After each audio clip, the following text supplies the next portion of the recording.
गावे गावे जगाए चलू हमारे कर आदिवासी कर अखड़ा धीरे धीरे निंदाते जाते ढोल मांदर नगाड़ा कर साथ हमरे कर आदिवासी कर जे अखड़ा है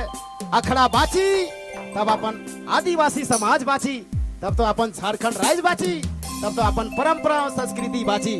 तो चलो फिर से इनके बाद सुशीला टोप्पो एक गीत के बाद आप तैयार रहेंगे तो चलो नाचे वाला गीत बटे चलब और इनकी गीत से खुश होकर रहे वाला अशोक मुंडा जी 100 रुपया का पुरस्कार दिए हैं होलंग निवासी उनको अशोक जी को दिल से धन्यवाद करूंगा शुक्रिया करूंगा। जुड़ेंगे हमारे बीच सुरेंद्र माली जी।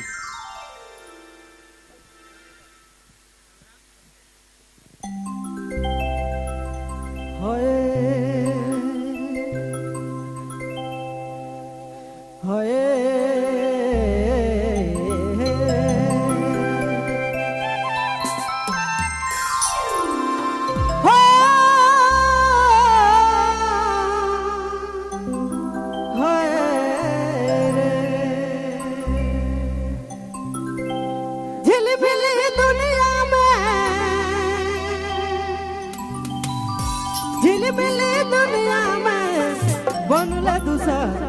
के कहानियां बनले दूसर के कहानियां हर मिल मिल के